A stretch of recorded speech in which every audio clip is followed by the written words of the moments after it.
नया लेख प्रारंभ होने जा रहा है।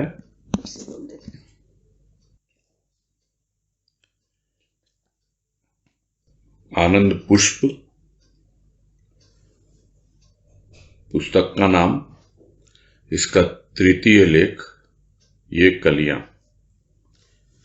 इसका शुभारंभ हो रहा आज। और शीर्षक ही अपने आप में बतलाता है कि संबोधन गुरुदेव का किसके प्रति है,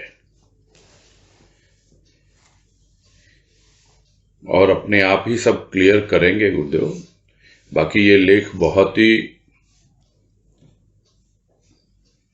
हृदय स्पर्शी है। बाकी और लेखों की तरह इतना, जिसे कहें, दिमाग लगाने वाला नहीं है, सीधा हृदय में उतरने वाला है। इसलिए इसको कान के साथ साथ ध्यान भी दें और सीधा हृदय तक पहुंचाएं कि गुरुदेव वास्तव में क्या कहना चाह रहे हैं। शुरू करते हैं। ये कलियां खिलती हैं, मुरझाती हैं, सौरभ फैलाती हुई अनंत में विलीन हो जाती हैं। अनुपम है इनका जीवन, जहां कांटों की परवाह नहीं, जय पराजय का विचार नहीं। ये कलियां हैं जो प्रकृति में दिखलाई देती हैं स्थूल रूप में। दूसरी ओर ये कलियां हैं जो मनुष्य के हृदय के रूप में है। हृदय खिलता है, विकसित होता है, सौरभ फैलाता है, और फिर जो सुगंध उसके अंदर थी वो सार्थक करता हुआ उसी अनंत असीम परमात्मा में जा मिलता है। उदाहरण स्थूल का है, भाव सूक्ष्म का है कि जिस तरह बाहर कलियां खिलती हैं और मुरझाती हैं, वैसे ही मनुष्य इस धरा पर आता है, उसका विकास होता है, और विकास होते होते एक दिन समय उसका संपूर्ण हो जाता है। जैसे कलियों का समय पूरा हो गया, मुरझा गई, किंतु इस बीच कलियों ने तो सौरभ फैला दी। मनुष्य अपनी सौरभ से अवगत हुआ या नहीं हुआ, क्या उसका अपने हृदय रूपी कली में छिपा हुआ जो सौरभ का भंडार है, उससे उसकी पहचान हुई या नहीं हुई, यही विचारणीय होता है। और धीरे धीरे अपना जीवन समाप्त करके प्राणी इस तरह से चला जाता है। कलियों का जीवन तो अनुपम है, दिखलाई देता है। उनका लक्ष्य एकमात्र खिलना है, और उन्हें कांटों की भी परवाह नहीं होती है, और न ही जय पराजय का विचार होता है। जो कि एक साधारण प्राणी, थोड़ा सा दुख और कष्ट आ जाता है कांटों के रूप में, थोड़ी सी परेशानी जीवन में आ जाती है, तो लगता है कि जो थोड़ा बहुत हृदय की कली खिली थी वो मुरझा दी गई। मुरझा किसने दी? उसके अपने ही विचारों ने, जिसको कहते हैं गुरुदेव एक स्थान पर कि यदि गर्म जल से सिंचन करोगे तुम पौधे का, तो स्वाभाविक है कि वो मुरझा जाएगा। उसी प्रकार जो दुख के आंसू बहाता है प्राणी, वो गर्म जल होता है। भीतर ही भीतर हृदय जो है, उसकी कलियां जो खिलना चाहती हैं, वो मुरझा जाती हैं। किंतु जो प्रेम और भाव के आंसू बहाता है, अपने आप ही उसके हृदय की कली खिलती है। उसे पता होता है कि यदि कांटों की तरह विरह अनुभव में आ भी रहा है तो भी वो उनकी परवाह नहीं करता। वो समझ लेता है कि ये जो कांटे हैं ये भी कुछ समय के लिए ही हैं। ये भी उस मिलन का ही एक रूप है, प्रेम का ही एक रूप है। जिस प्रकार दुख के साथ सुख लगा हुआ है, वैसे ही विरह के साथ मिलन लगा हुआ है। वो विरह की रातों को सहन कर लेता है, उसे उसकी परवाह नहीं होती, क्योंकि उसे मालूम है कि मिलन का सवेरा तो होगा ही होगा।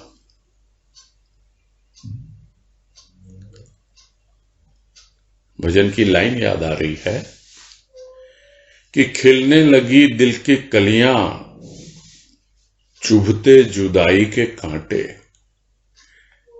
भीगी है बिरहा की रतियां, इनको भला कैसे काटें। आंखों में मेरे भावों की बदली छाने लगी, हे प्रभु तेरी याद अब तो दया बन के आने लगी, हे प्रभु। उसकी याद जब दया बन के आती है तो अपने आप ही आंखों में भावों की बदली छाती है और सिंचन होता है हृदय का। कांटों की परवाह नहीं होती और हृदय की कली खिलनी शुरू हो जाती है।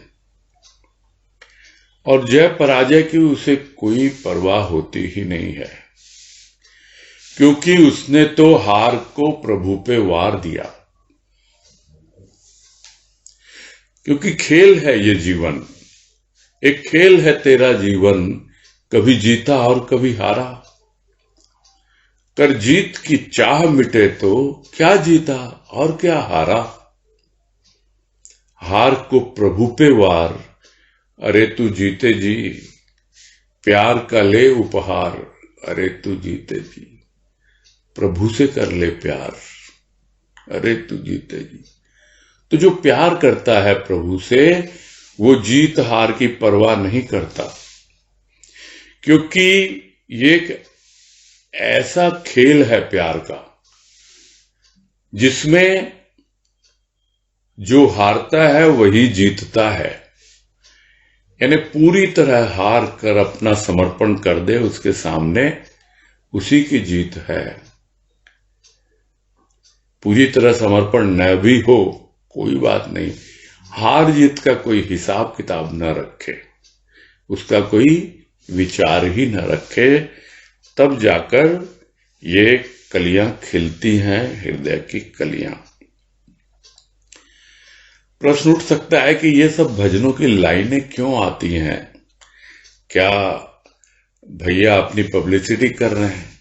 किंतु पता नहीं क्यों वो सब भाव जो उनकी कृपा से अनुभव में आए और भजनों में व्यक्त हुए, अपने आप बरबस ही जब वैसी बातें चलती हैं तो याद आ जाती हैं वो लाइनें। आगे कह रहे हैं कि मनुष्य का हृदय भी कली है, जहां अनेक रंग अनेक भाव खिलते हैं और मुरझाते हैं। हृदय परिवर्तन की बातें सुनी और सुनी हृदय की पुकार, जो कभी बेकार न हुई। विचित्र है यह संसार, जहां हृदय रहते हुए भी हृदयहीन देखे गए तथा देखे जाते हैं। हृदय के आसन पर विराजमान है हमारा सम्राट। विश्व के सम्राट हृदयहीन हो सकते हैं, किंतु हमारा हृदय सम्राट दया का भंडार है। निर्जीव और सजीव का जगत आज विद्यमान है, कल नहीं भी हो सकता है, किंतु हृदय का सम्राट सर्वदा रहता है। तभी न वह पुनः नवीन संसार का सृजन करता है।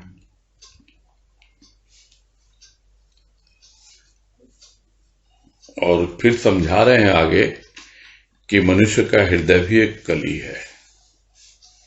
जो बात चल रही है शुरू से कि जिन कलियों को खिलने की बात हो रही है, मुरझाने की बात हो रही है, सौरभ फैलाने की बात हो रही है, वो कलियां हृदय की कलियां हैं। हृदय भी एक कली है जिसके अनेक रंग है। जैसे अनेक अनेक रंगों में होती है कलियां, वैसे हृदय में भी न जाने कितने प्रेम के रंग हैं और भाव के रूप हैं। अनेक भाव खिलते हैं, अपना रूप दिखलाते हैं और मुरझा जाते हैं। प्रेम के रंग हैं, भाव के रूप हैं, खिलती हैं कलियां, प्रकट होती हैं, विकसित होती हैं और फिर मुरझा जाती है, यानी समर्पित हो जाती है। कहां? जहां से वो निकली है, जहां से वो प्रेम और भाव प्रकट हुआ, वहीं पर समर्पित हो जाता है। प्रारंभ हुआ हृदय से। कैसे हुआ? हृदय पर आकर विराजित हुआ वह हृदय सम्राट। तब जाकर हृदय की कलियां खिलनी शुरू हुई। उसके प्रेम ने उसके रंग दिखाए, अलग अलग रंग बिरंगे रूपों में प्रेम अनुभव देने लगा और भाव के रूप समझे, सिंचन हुआ, विकास हुआ, कली का खिली, भावों का और रूप बदलता चला गया और फिर उसी को समर्पित हो गया। यानी जिस तरह कली मुरझा जाती है, झड़ जाती है, तो पुनः वहीं भूमि पर उसकी पत्तियां बिखर जाती हैं। यानी जहां उसका मूल है, उस मूल में ही पुनः वो समा जाती है। उसी प्रकार जहां से भावों का उद्गम होता है, उस मूल से वहीं पे पुनः भाव समर्पित हो जाते हैं। यही एक कली का जीवन है और यही हृदय की कली की अवस्था है। बातें तो बहुत सुनता है प्राणी कि भाई मेरे हृदय में कुछ कुछ होता है, बहुत कुछ होना चाहिए। तो कुछ तो हो रहा है ना, कुछ तो हृदय परिवर्तन हो रहा है। बातें सुनी है, लोगों के हृदय परिवर्तन हुए हैं, न जाने कितनी एक्सट्रीम्स में, यानी अति में लोग जीते थे, उदाहरण भरे हुए हैं और उनके हृदय के परिवर्तन हुए और प्रभु की भक्ति, उनका प्रेम भाव उन्होंने हृदय में धारण किया। तब उनको समझ में आया, उनका जीवन भी परिवर्तित हुआ। तो इसकी बातें सुनी है और यह भी बातें सुनी है कि जो हृदय से पुकारता है उसकी पुकार कभी भी बेकार नहीं होती है। और ये तो वाणी भी है गुरुदेव की कि पुकार बार बार, पुकार कब बेकार। तो हृदय की पुकार कभी बेकार नहीं होती, ये भी सुनता आया है। और हृदय परिवर्तन होता है, यह भी सुनता आया है। किंतु होना क्या चाहिए? होना ये चाहिए कि कानों से सुनी बात बनी अपनी कहानी है। कैसे कहूं मेरे प्रभु, ये तेरी निशानी है। जो बात कानों से सुनी थी अब तक, वो प्राणी की अपनी कहानी बन जाती है, अपनी जीवन गाथा बन जाती है। तब उसे समझ में आता है कि सुनी हुई बात बेकार नहीं जाती, की हुई पुकार बेकार नहीं जाती। हृदय परिवर्तन होता है, अवश्य होता है, और हृदय का कुछ ऐसा रूप बनता है कि एक बार यदि उस हृदय पर विराजित हो जाए हृदय सम्राट, तो जिसको साधारण भाषा में क्या कहते हैं, वारे न्यारे हो जाते हैं। सब कुछ इतना अद्भुत जीवन बन जाता है प्राणी का। कल तक अपने आप को इतना दीनहीन समझता था, भिखारी बनके उसके सामने झोली फैलाता था, और अब तो वो मेरा है, मेरे दिल में बसता है। किसके सामने फैलाऊं झोली? की पुकार नहीं गई बेकार, आ गया वो, विराजित हो गया हृदय में, तो हृदय परिवर्तन होना शुरू हो गया। किंतु विचित्र है यह संसार, समझ नहीं पाता इन सब बातों को, सुनता है किंतु परिवर्तन के लिए तैयार नहीं है, क्योंकि हर कोई जैसा है वैसे ही रहना चाहता है, उसे बड़ा सही लगता है। और जो लोग थोड़ा कुछ भी समझते भी अपने आप से संतुष्ट नहीं है, तो वो भी अपने ही टर्म्स एंड कंडीशंस पर आगे बढ़ना चाहते हैं कि हमें ऐसा चाहिए, हमें ऐसा चाहिए, हमारे लिए ऐसा हो, तब तो हम अपना दिल दें उसको, तब तो हम उससे प्रेम करें, और अगर ऐसा नहीं होता तो फिर हमें क्या फायदा प्रेम करने से। समझ लेना होगा ऐसे लोगों को कि यह कोई प्रेम नहीं है, ये तो सौदा है, और सब जानते हैं प्यार में सौदा नहीं। प्यार है तो प्यार है, पुकार है तो पुकार है, तब जाकर के प्यार की, वास्तविक प्यार की, सच्चे प्यार की अनुभूति होती है। लोगों के पास हृदय है, किंतु हृदय होते हुए भी ऐसा दिखता है कि हृदय है ही नहीं उनके पास। हृदयहीन, हृदयहीन का मतलब क्या हुआ कि होकर भी नहीं है, सब कुछ है किंतु दीनहीन बना हुआ है, गरीब बना हुआ है, हीन भावना में जीता है। उसका हृदय इतनी हीन भावना में भरा रहता है कि बस दे रखा है, दिल किसको दे रखा है? घर परिवार को, दुनियादारी को। ऐसे लोगों को ही हृदयहीन कहा जाता है। ऐसा नहीं है कि दिल है ही नहीं, दिल तो दिया है भगवान ने, दिमाग भी दिया है, सब कुछ दिया है, किंतु विचित्र है यह संसार, अपने हृदय को देखता ही नहीं। किंतु जो देख पाता है, देखता है कि आज मेरे हृदय की क्या अवस्था, और देखे गए ऐसे लोग भी, उनके हृदय की क्या अवस्था। कल मैं भी उनमें से ही एक था, किंतु आज सद्गुरु की कृपा से मैं देख पा रहा हूं कि हृदय होते हुए भी ये हृदयहीन है।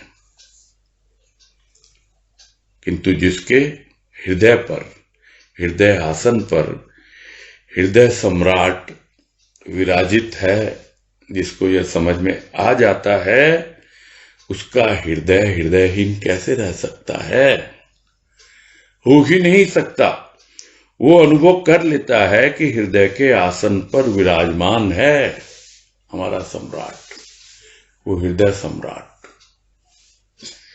हो सकता है जो विश्व के सम्राट हैं, जो दुनिया को चलाते हैं, अलग अलग देशों को, उनके जो राजा हैं, वो हृदयहीन हो सकते हैं, बिल्कुल क्रूर हो सकते हैं, जरा सी भी उनके भीतर करुणा, दया, क्षमा ये सब नहीं हो।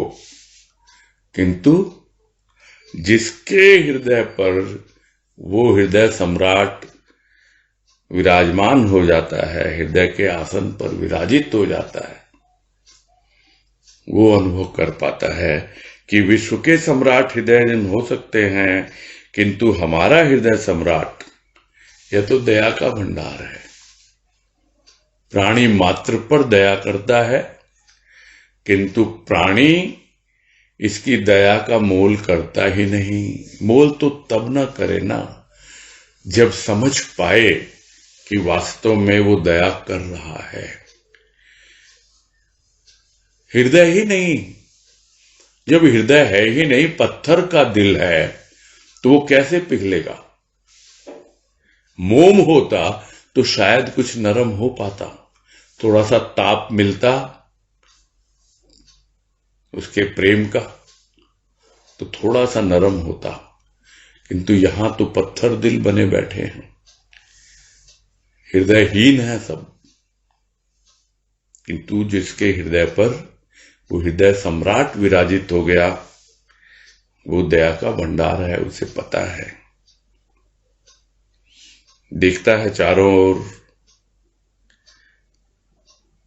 कुछ लोग सजीव हैं, कुछ निर्जीव हैं।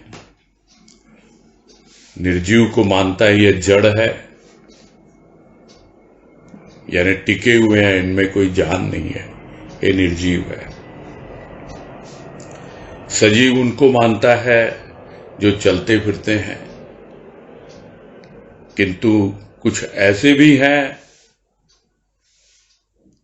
जो सजीव होते हुए भी निर्जीव की तरह जीवन व्यतीत कर रहे हैं, यानी जड़वत जीवन व्यतीत कर रहे हैं। क्यों? क्योंकि उनका हृदय बिल्कुल ही पत्थर का है। कुछ उनके भीतर फीलिंग ही नहीं है, कोई भावना ही नहीं, इतना कठोर भीतर से होता है हृदय कि कोई भी चीज भीतर पहुंचती ही नहीं। हाँ, ज्यादा से ज्यादा मन पे खेल लेंगे, वो मन माफिक काम कर लेंगे, अपनी मनोकामनाएं पूरी करने के लिए बहुत कुछ कर लेंगे। दिल का तो पता ही नहीं कहां है, वो है भी थोड़ा बहुत तो दुनियादारी में ही है। ऐसे लोगों को हृदयहीन ना कहें तो क्या कहें, ऐसे लोगों को निर्जीव ना कहें तो क्या कहें। तो दिखाई पड़ता है निर्जीव और सजीव का जगत आज भी विद्यमान है। हो सकता है कल ना हो। हमारा हृदय जो आज हमें पता लग रहा है कि सजीव हो गया, पहले निर्जीव था, क्योंकि हृदय का सम्राट उस पे आके विराजित हो गया। किंतु यह हृदय सम्राट जो है वो सदा ही रहता है, इसमें कोई संदेह है ही नहीं। और तभी तो नवीन सृष्टि का निर्माण होता है, तभी तो सृष्टि नई होती है। किसके लिए? हमारे लिए। हम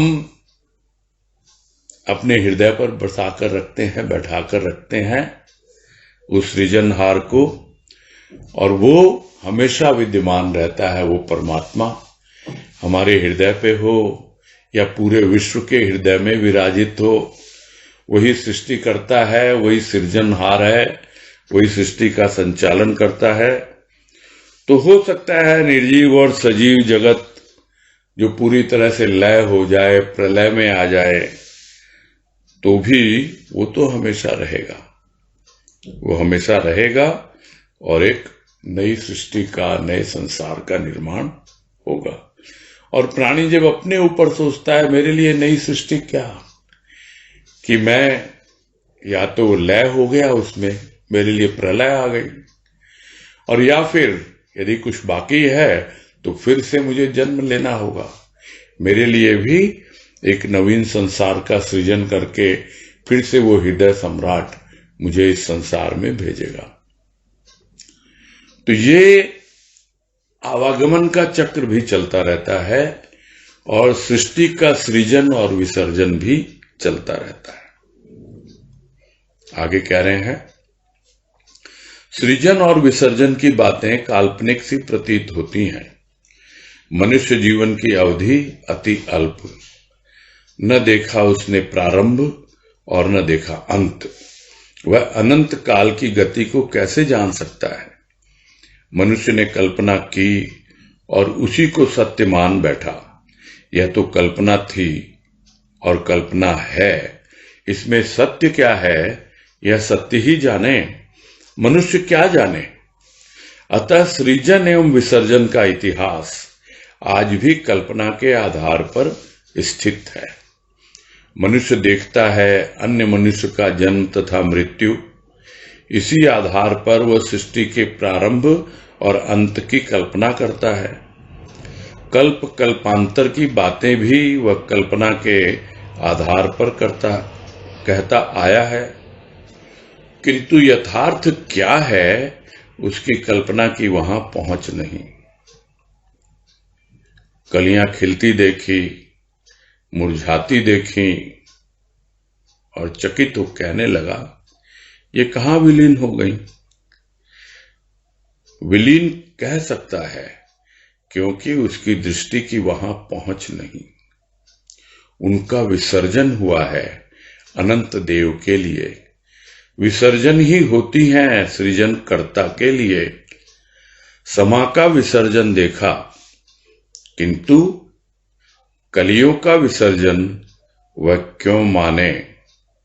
वह अंत शब्द का ही प्रयोग करता आया।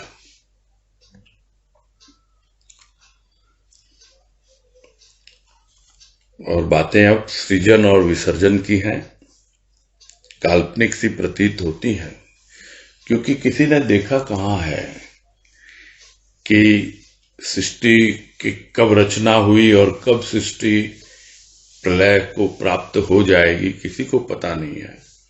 तो ये काल्पनिक सी प्रतीत होती है, किंतु हाँ जो चीज दिखलाई देती है वो यही है कि हाँ भाई, मनुष्य की जो अवधि है, जीवन अवधि, वो बहुत कम है।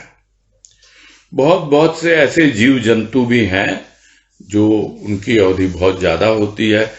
और यह जो सृजन और विसर्जन के बीच की जो क्या कहें, दूरी कहें या समय जो है, वो तो बहुत ज्यादा होता है कि कब प्रलय आएगी और कब फिर से सृजन होगा। अनेक वर्ष वो भी कल्पना के आधार पर ही लोगों ने लगाए हैं। तो ये सब बातें काल्पनिक प्रतीत होती हैं, क्योंकि उसने न तो सृष्टि का प्रारंभ देखा है और न अंत देखा है। तो कैसे जान सकता है कोई कब प्रारंभ हुआ, कब अंत होगा, या कब अंत हुआ था और नई सृष्टि का प्रारंभ हुआ। क्योंकि यह तो काल की गति है जो अनंत है, जिसको गुरुदेव ने अनंत का चक्र में समझाया हम लोगों को कि किस तरह यह अनंत का चक्र समय के रूप में, काल के रूप में चलता रहता है। कुछ पता ही नहीं लगता। कैसे जान सकता है मनुष्य?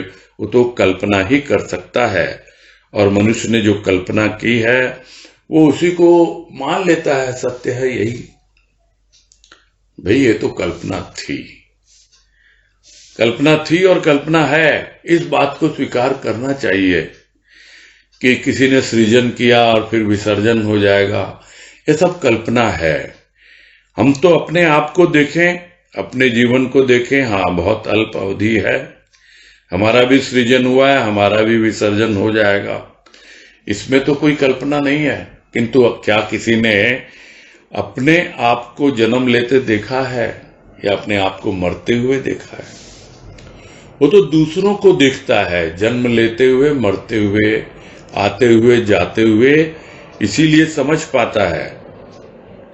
तो ये सब कल्पना थी और कल्पना है। सत्य क्या है वो सत्य ही जाने।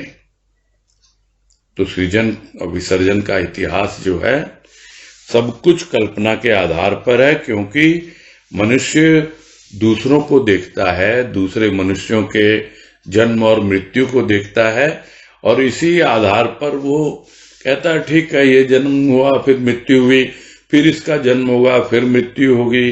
तो इसी के आधार पर वो उसके प्रारंभ और अंत की कल्पना करता है कि इस तरह सृष्टि का प्रारंभ हुआ और इसी तरह अंत हुआ। और तब वो कल्पांतर की बातें भी वो कल्पना के आधार पर करता आया है। कल्प कहा जाता है उस समय को जो ब्रह्मा का एक दिन है, यानी जिसको माना जाता है कि वो सृष्टि करता है, तो एक कल्प उसके एक दिन के बराबर है।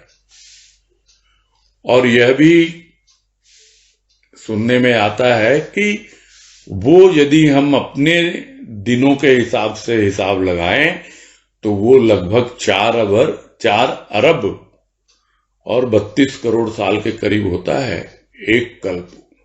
इतना लंबा है। तो ये सब कल्पना की बातें हैं और कल्पांतर की बातें करते हैं कि कब इस कल्प का अंत हो जाएगा और फिर एक नया कल्प प्रारंभ हो जाएगा, यानी ब्रह्मा का एक नया दिन शुरू हो जाएगा।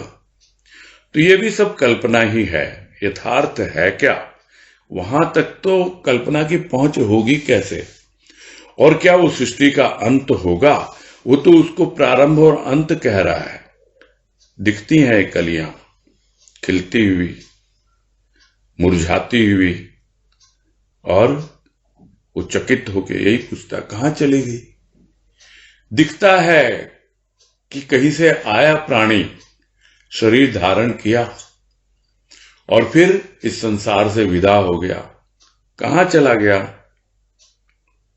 कुछ मालूम नहीं। तो कहां विलीन हो गई? विलीन कह सकता है क्योंकि कहां गए वो समझ में नहीं आता, उसकी दृष्टि वहां तक पहुंच ही नहीं पाती है। कल्पना करता है स्वर्ग में गया, नरक में गया, पता नहीं कौन सा जन्म धारण किया, क्या हुआ नहीं हुआ। तो यह सब कल्पनाएं हैं, इससे ज्यादा कुछ नहीं है। तो यहां यही समझाना चाह रहे हैं गुरुदेव कि यह तो एक सृष्टि का क्रम है, यह चलता रहता है। आपकी जीवन की अवधि जो है वो बहुत कम है, बहुत सीमित है, और आप अपने जीवन में अपने हृदय की कली को खिलाने का प्रयास करो और समझो और देखो। बाहर की कलियों को खिलते देखते हो, मुरझाते देखते हो, लोगों को आते हुए, जन्म लेते हुए और मृत्यु को प्राप्त होते हुए देखते हो, किंतु समझ नहीं पाते कि वो गए तो कहां गए। किंतु जिसकी दृष्टि थोड़ी बहुत पहुंचती है वो समझ लेते हैं कि उनका विसर्जन हुआ है अनंत देव के लिए। कैसे? क्योंकि उन्होंने अपने हृदय की कली खिलाई, अपने हृदय पर उस हृदय सम्राट को विराजित किया और उनकी हृदय की कली पूरी तरह खिल गई, अपनी सौरभ उसने फैलाई और फिर विसर्जित हो गई। कहां? जहां से आई थी। उसी अनंत देव परमात्मा के लिए अपना जीवन उन्होंने समर्पित कर दिया है। वहां पहुंच नहीं है साधारण प्राणी की दृष्टि, वो समझ नहीं पाता कि उनका विसर्जन हुआ है अनंत देव के लिए। वो अगर विसर्जन उनका होता भी है तो वो जो सृजनहार है, जो सृजन करने वाला करता है, उसके लिए होता है। लोग देखते हैं समा का विसर्जन हुआ तो एक और होता है, ये समा के बजाय सभा होना चाहिए मेरे ख्याल में, कि सभा का विसर्जन हो जाता है। यानी कोई सभा लगी हुई है, बोलते हैं अब सभा विसर्जित की जाती है। यानी जितनी भी भीड़ होती है सब अपने अपने घर को चले जाते हैं या इधर उधर तितर बितर हो जाते हैं, यानी सभा संपूर्ण होती है, अंत होती है। तो सभा के लिए तो लोग बोलते हैं कि विसर्जन हो गया सभा का, किंतु कलियों के लिए कैसे माने कि उनका विसर्जन हो गया? वो तो अंत शब्द का ही प्रयोग करता आया है कि भाई उसका तो जीवन का अंत हो गया। सभा के लिए नहीं कहता कि सभा का अंत हो गया, उसका तो विसर्जन हो गया।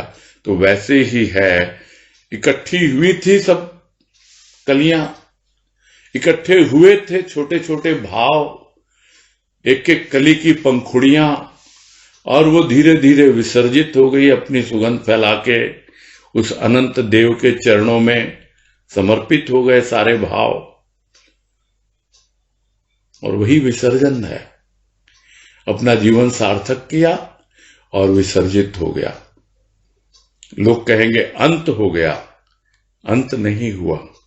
वो नहीं मानने को तैयार होता, क्योंकि उसे पता है उसका विसर्जन होता है तो अनंत देव के लिए होता है। किसका? जो हृदयहीन नहीं है, जिसके हृदय की कलियां खिल चुकी होती हैं। तो प्रयोग अनेक हो सकते हैं। आगे कह रहे हैं प्रयोग अनेक हो सकते हैं। प्रयोग एक ही अवस्था में हो सकता है, यह कहना अज्ञता है, विज्ञता नहीं। विज्ञ ने विज्ञान से लाभ उठाया और ज्ञान से भी, किंतु अल्पज्ञ के लिए दोनों ही आश्चर्य के विषय बन गए। अल्पज्ञता का ह्रास, विज्ञता का विकास। विकास ही तो खिलना है कलियों का, अन्यथा विनाश तो निश्चित समय पर होता ही रहता है। तो प्रयोग तो अनेक हो सकते हैं। शब्द का प्रयोग, अंत शब्द का प्रयोग कर रहा है विसर्जन की जगह। उसी तरह जीवन में अनेक प्रयोग हो सकते हैं। न जाने कितना कुछ देने वाले ने हमें दिया है, हम उसे प्रयोग में ही नहीं लाते, काम में नहीं लेते, और काम में लेते भी हैं तो समझ नहीं पाते। अनेक प्रकार से हो सकते हैं प्रयोग। प्रयोग एक ओर तो काम में लेना है, और दूसरी ओर प्रयोग यानी एक्सपेरिमेंट करना। एक्सपेरिमेंट कौन करेगा? प्रयोग कौन करेगा? जो खोजेगा। तो क्या एक ही अवस्था में प्रयोग हो सकता है? कोई यह कहे बस ऐसे करोगे, ऐसे तुम आगे बढ़ोगे, तभी तुम्हारे हृदय की कली खिलेगी, अन्यथा नहीं खिल सकती है। किंतु सब अपने अपने ढंग से एक्सपेरिमेंट करते हैं, अपने अपने ढंग से खोजते हैं। यदि वो इस बात पे विश्वास करते हैं कि प्रयोग अनेक हो सकते हैं, अनेक प्रकार से हो सकते हैं, और अनेक अवस्थाओं में हो सकते हैं, एक ही अवस्था में होंगे, यह कहना भी अज्ञता है। अज्ञता यानी मूर्खता। कुछ जानता ही नहीं वो इसके बारे में, प्रयोग के बारे में, क्योंकि उसने कभी जीवन को अपने काम में लिया ही नहीं। उसने अपने हृदय को कभी काम में लिया ही नहीं। किसी प्रकार की न तो कोई खोज की अपने अंतःकरण में, देखा अपने हृदय को समझा, और न ही उसके साथ में कुछ प्रयोग किए। देने वाले ने हृदय दिया था, किंतु प्रयोग में ही नहीं लिया, उसको काम में ही नहीं लिया। तो ऐसा व्यक्ति तो अज्ञ ही कहलाएगा ना। तो यह तो अज्ञता है, विज्ञता नहीं है, यानी जो थोड़ा बहुत समझदार है। तो एक मूर्ख है, एक समझदार है। तो मूर्ख लोग तो समझ पाते नहीं है। हाँ, समझदार जो होते हैं वो भी कितने समझदार हैं, वो निर्भर करेगा कितने बुद्धिमान है वो। तो जो विज्ञ होता है, बुद्धिमान होता है, तो उसने तो दोनों से लाभ उठाया, विज्ञान से भी और ज्ञान से भी। विज्ञान यानी विशेष ज्ञान। वो विशेष ज्ञान भौतिकता का है। ज्ञान, ज्ञान यानी टोटल ज्ञान। यहां आध्यात्मिक ज्ञान की बातें हो रही हैं। तो जब आध्यात्मिक ज्ञान जीवन में आने लगता है, तो भौतिक ज्ञान भी अपने आप आने लगता है। सारी दुनियादारी समझ में आने लगती है, सारा जगत प्रपंच समझ में आने लगता है, जब हमें भीतर का ज्ञान होने लगता है। तो जो बुद्धिमान है, समझदार है, वो तो दोनों से ही लाभ उठाता है, विज्ञान से भी और ज्ञान से भी। किंतु जो अल्पज्ञ है, एक तो अज्ञ है, मूर्ख है, उसे तो कुछ नहीं पता, किंतु जो थोड़ा बहुत जानता है वो तो दोनों ओर देखता है, विज्ञान को भी आश्चर्य से देखता है और ज्ञान को भी आश्चर्य से देखता है। बस शुरू हो गया उसका द्वंद्व, मैं इधर जाऊं या उधर जाऊं, कैसा जीवन जीऊं मैं। वो तो समझ ही नहीं पाता कि तुम यदि ज्ञान की राह पकड़ोगे, अपने आप को समझने की कोशिश करोगे, प्रभु के प्रेम और भाव में जियोगे, अपने हृदय का सिंचन करोगे, तो अपने आप ही कली खिलेगी। समझ नहीं पाता, क्योंकि उसे तो भौतिकता में बड़ा प्रलोभन दिखाई पड़ रहा है, खींच खींच के सब नजरें बार बार वहीं जाती हैं। थोड़ी देर बैठ भी जाता है उसके सुमिरन में, उसकी याद में, उसके भजन में, तो भी क्या है, उसके बाद फिर तो वो दोनों ही चीजें जो हैं उस अल्पज्ञ के लिए आश्चर्य का विषय बन गया कि क्या करूं मैं आखिर। तो जैसे जैसे आपकी अल्पज्ञता, यानी अल्प है अभी आप, एक है विज्ञ और एक है अज्ञ, उन दोनों के बीच में है अल्पज्ञ। अल्पज्ञ यानी जिसने थोड़ा बहुत जाना है, किंतु प्रयोग करेंगे ना, खोज करेंगे, जो कुछ देने वाले ने दिया है उसको काम में लेंगे, तो अपने आप ही हमारी अल्पज्ञता का ह्रास होगा, यानी कमी आएगी उसमें। हम भी कुछ सीखेंगे, कुछ जानेंगे, हम भी विज्ञता की ओर आगे बढ़ेंगे और हमारी विज्ञता का, हमारे ज्ञान का विकास होगा। और यही तो विकास है जो खिलना कहलाता है। कली विकसित होती है तो खिलना हो जाता है, और नहीं तो उनका विनाश तो होना ही होना है समय पाकर, क्योंकि जीवन की अवधि तो बहुत अल्प है, बहुत कम समय मिला है, तो विनाश तो निश्चित समय पर होना ही है। कहते हैं लोग, वो भी हो सकता कल्पना ही हो, कि जन्म घड़ी और मरण घड़ी वो बिल्कुल निश्चित है। तो अगर निश्चित है तो फिर निश्चिंत क्यों नहीं होता प्राणी इसके प्रति? निश्चिंत होकर के प्रभु का भजन करे, अपने हृदय की कली खिलाए, चिंता किस बात की है?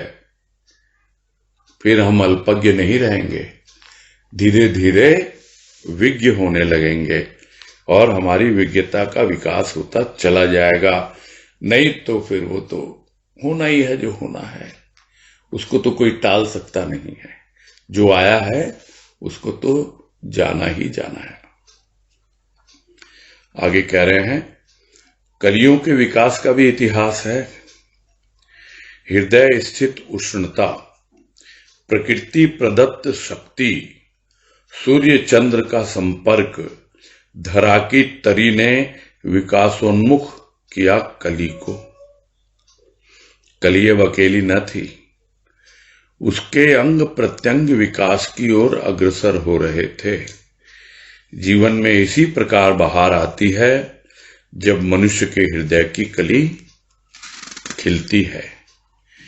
यह काव्य भावना ही यथार्थता है, न पाप है और न अभिशाप, यदि हृदय की कली खिले। तो इतिहास है कलियों के खिलने का भी। देखते हैं हम किस तरह विकसित होती हैं। बाहर तो दिखलाई पड़ती हैं, किंतु भीतर के अनुभव में आती है उसको ही आएगी जिसने अपने हृदय में अनुभव किया है, उस हृदय की कली को विकसित होते हुए। बाहर की कली को मिलती है उष्णता, कहां से? सूर्य से। भीतर की कली को मिलती है उष्णता उस प्रेम से। और जिस तरह प्रकृति बाहर की कली को अपनी शक्ति प्रदान करती है, कहां से आती है वो शक्ति? कली के पास कहां से पहुंचती है? वो पहुंचती है उसकी जड़ों से, मूल से पहुंचती है, लेके आती है प्रकृति। वैसे ही हमारे मूल से हम तक पहुंचती है वो शक्ति, हमारे हृदय तक। और सूर्य चंद्र का संपर्क प्रेम की अग्नि है, ताप है, प्रेम की उष्णता है, ज्ञान का सूर्य है बुद्धि में, और चंद्रमा का संपर्क है मन में, क्योंकि मन को चंद्रमा कहा गया, बुद्धि को सूर्य कहा गया। और साथ साथ धरा की तरी ने, यानी भौतिक जीवन जो हमारा है, जो धरती पे हम रह रहे हैं, उसके बारे में जरा भी विचार न करें। अपने आप ही जो मूल से जुड़ा रहता है, उसका स्थूल का जीवन भी बहुत आराम से विकसित होता है।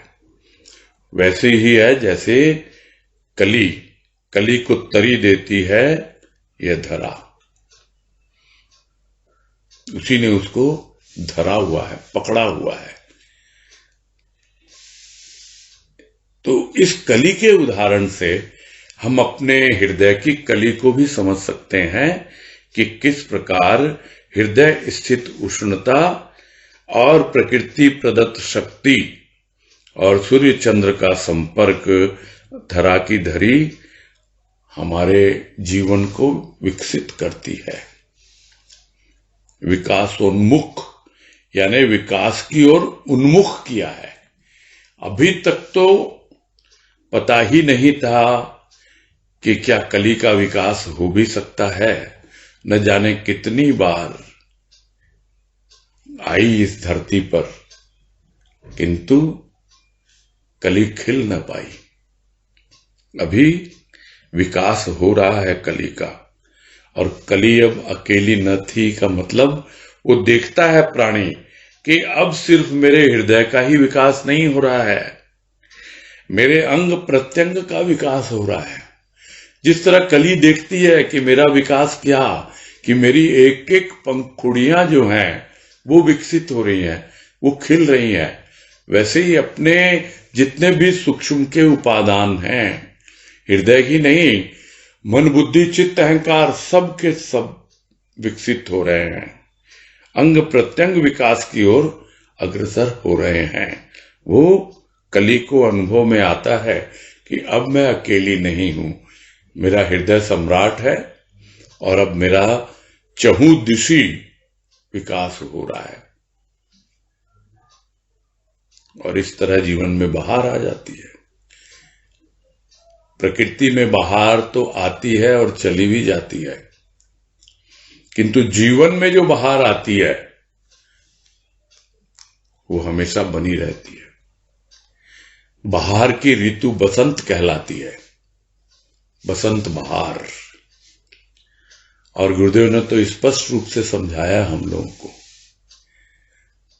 कि संत आ गया तुम्हारे जीवन में, बसंत भी आ गया, बस ठहर जाए ये बसंत, खिलना सीख जाओ तो हमेशा के लिए जीवन में बहार आ जाती है, जब आपके हृदय की कली खिल जाती है।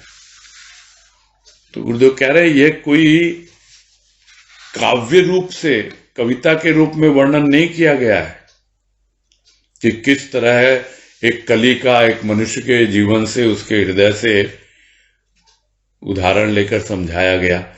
यहां पर तो यह यथार्थता है, ये काव्य भावना जो भी है, भले ही किसी ने कविता लिखी हो इस आधार पर, और पढ़ते पढ़ते लगता भी है कि ये शायद एक कवि का भाव हो सकता है, एक काव्य का रूप हो सकता है, किंतु ये यथार्थता है।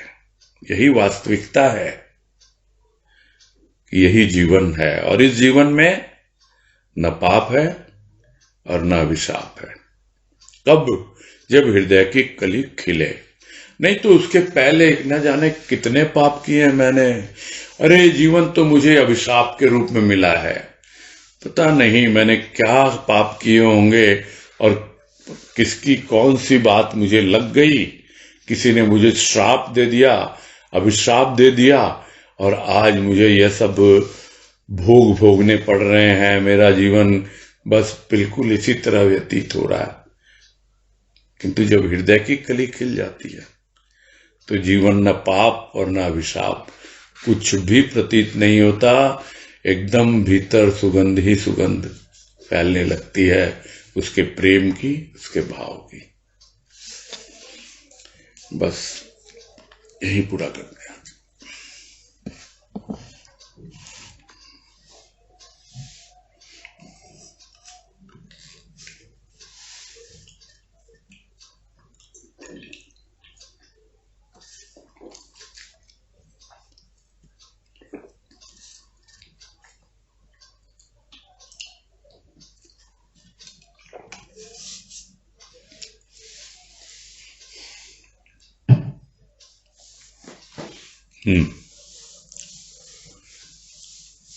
नहीं, बहुत सिंपल और स्ट्रेट फॉरवर्ड है ये। इसमें कोई इतना कुछ है भी नहीं, कोई समझने लायक, पूछने लायक।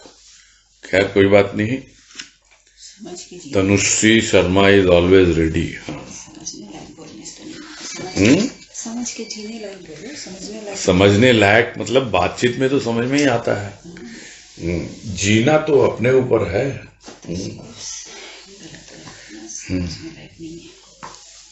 समझ में आ जाए, हाँ जिए बस इसको। हाँ बोलो। ये बात आई थी अभी कि मतलब अगर हम ये सोच लें कि जन्म और मरण निश्चिंत है तो हम निश्चिंत हो जाएंगे। तो मन में ये भाव है कि वाकई अगर हम सोच लें कि सबसे बड़ा भय तो मृत्यु का ही होता है व्यक्ति को, तो अगर हम ये सोच लें कि मृत्यु हमारी निश्चित पहले से ही है कब होनी है, तो बहुत हद तक आदमी निर्भय हो जाएगा। लेकिन दूसरे भी, हाँ बोलो। लेकिन दूसरे भी कई अभाव ले लेता है वो काल्पनिक। अगर ये हो गया तो वो हो गया तो दूसरे भय वो ले लेता है। नहीं वो तो ठीक है, बात भय की नहीं हो रही है ना। देखो विनाश तो निश्चित होता ही है, आज नहीं तो कल, कल नहीं तो परसों, तो वो तो होना ही है। मालूम नहीं है, लोग तो यही सोच लेते हैं अभी तो बरसों जीना है। वो कोई सोचता ही नहीं है कि पता नहीं कल है या परसों है। वो तो यही सोचता है अभी तो जीना है बरसों, और टालता रहता है हर एक चीज को।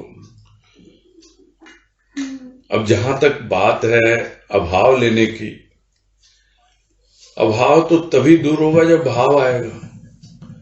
अब वो काल्पनिक है या वास्तविक है कौन जाने। जिसको गुरुदेव ने कहा, पिछले लेख में ही शायद था, कि धन जो है ज्यादा हो जाए तो बड़ी चिंता का कारण हो जाता है, और कम हो जाए, अभाव हो जाए धन का, तो और ज्यादा परेशानी होती है। तो वही है, तो वास्तविक है ना अभाव। तो वास्तविक अभाव जो है उसका तो इलाज ढूंढना पड़ता है, और काल्पनिक अभाव तो ऐसे ही आते रहते हैं, जाते रहते हैं। जिसके हृदय की कली खिलने के लिए है तैयार, वो जो भी गुरुदेव समझा रहे हैं उसको अपनाए, अपना जीवन उसके अनुसार ढाले, तब धीरे धीरे अपने आप ही सिंचन होता है और विकास होता चला जाता है। यही है, भयभीत होने की तो कोई बात है नहीं, बिल्कुल नहीं है। अभाव आता है तो भय को लेके आता है, उसमें कोई संदेह है नहीं। अब देखना हमको है कि ये वास्तविक अभाव है या कि काल्पनिक है। भाई पैसे हैं बहुत, आपको यही भय लगा हुआ है कल को कम हो गए तो क्या होगा। तो ये तो काल्पनिक है ना, किंतु वास्तव में ही आपके पास पैसों की तंगी है और आप ढंग से अपनी लाइफ मैनेजमेंट नहीं कर पा रहे हो, जिसको कहते हैं कि आमदनी 98 खर्चा रुपया, तो अभाव लगेगा ही ना आपको। आप अपने खर्चे को कंट्रोल करो फिर। तो यह सब तो प्रैक्टिकल होती है चीजें, और एक धन का उदाहरण लेकर के, क्योंकि ज्यादातर अभाव तो इसी का होता है। बाकी जो अभाव होते हैं, किसको भाव का अभाव किसको लगता है, बहुत कम होंगे ऐसे जिनको लगता है गुरुदेव मेरे जीवन में तो भाव का ही अभाव हो गया, इसी की कमी आ गई मेरे जीवन में। तो अन्यथा भाव तो भरा हुआ है अभाव से। ठीक है, समझ में आ रही ना बातें। हमारा फोकस होना चाहिए सीधा सीधा अपने हृदय की कली को खिलाना है, उसका सिंचन करना है भाव के जल से, और उसका विकास करना है प्रेम की ऊष्मा से। बस इस तरह से अपने आप विकसित होती चली जाती है हृदय की कली, और धीरे धीरे और जितने भी अंग प्रत्यंग हैं, यानी जो भी सूक्ष्म के उपादान हैं, उनका भी विकास होने लगता है। ठीक ठीक है भैया, ठीक है भैया। हरिओम। हरिओम। प्रणाम।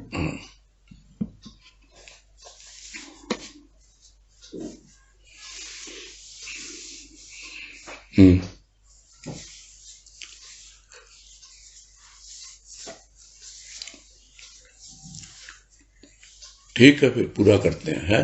अच्छा, पूनम अग्रवाल का हाथ आ गया। हाँ जी, बोलिए पूनम अग्रवाल। हरिओम भैया। हाँ हरिओम, बोलिए। भैया, ये जो पैराग्राफ शुरू हुआ है ना, सृजन और विसर्जन की बातें काल्पनिक सी प्रतीत होती हैं, इसमें जो ये लास्ट लाइन है ना, कि कलियों का विसर्जन वो क्यों माने, वह अंत शब्द का ही प्रयोग करता है, तो विसर्जन और अंत में क्या फर्क हुआ भैया? विसर्जन तो बोल रहे हैं ना कि उसमें समा जाता है वो जो सर्जनहार है, जिसने उसकी रचना की है, वो उसी सर्जनहार में समा जाता है। उसके पहले लाइन कहा ना कि उनका विसर्जन हुआ है अनंत देव के लिए। विसर्जन ही होती है सृजन कर्ता के लिए, यानी सृजन कर्ता जो है, जो सर्जनहार है, उसके लिए ही उनका विसर्जन होता है। यह जिसकी कली खिलती है उसको पता है कि मैं जहां से आया हूं वहीं जा रहा हूं, किंतु लोग समझते हैं कि इसका तो जीवन का अंत हो गया। देखो, एक ही बात होती है, समझ में नहीं आता, लोग समझ नहीं पाते, उसको अंत बोलते हैं कि सृष्टि का प्रारंभ और अंत, पहले भी कहा गुरुदेव ने, उसकी कल्पना करता है। यह नहीं सोचता कि एक किसी भी मनुष्य के लिए उसकी सृष्टि का प्रारंभ उसके जन्म से होता है और विसर्जन हो जाता है उसके बाद। सृजन और विसर्जन, वो ये कहता है उसका जन्म हुआ और उसकी मृत्यु हो रही है, उसके जीवन का प्रारंभ हुआ और उसका अंत हो रहा है। अंत नहीं होता है, वो उसमें समा जाता है और या फिर नया जन्म ले लेता है। किंतु जिसके हृदय की कली खिल जाती है उसका विसर्जन होता है, उसका अंत नहीं होता है। इसीलिए उन्होंने, गुरुदेव ने ये शब्द लिखा कि सभा का विसर्जन, तो देखा है सबने, बोलते भी है कि सभा का विसर्जन हो गया, किंतु कलियों का विसर्जन, बहुत लोग बोलते हैं भाई ये खत्म हो गया है। क्या खत्म हो गया? खत्म क्या हुआ है? आप यही बोलो पूरा हो गया। जैसे हम बोल देंगे कि लेख तो है खत्म हो गया, है ना, कली हुआ ना, और एक हम बोलेंगे हाँ लेख पूरा हो गया, संपूर्ण हो गया, पूरा हुआ जी। तो जीवन की अवधि पूरी हो गई, कोई बोलेगा खत्म हो गया हो तो उसका अंत हो गया। यहां गुरुदेव कह रहे हैं विसर्जन हो गया उसका, तो वो पूर्ण में समा गया तो पूर्ण हो गया उसका जीवन। बराबर। ठीक है, ठीक है भैया, समझ, हाँ भैया ठीक है, समझ में आई बात भैया। हरिओम भैया। हाँ हरिओम। ठीक है, फिर पूरा करते हैं।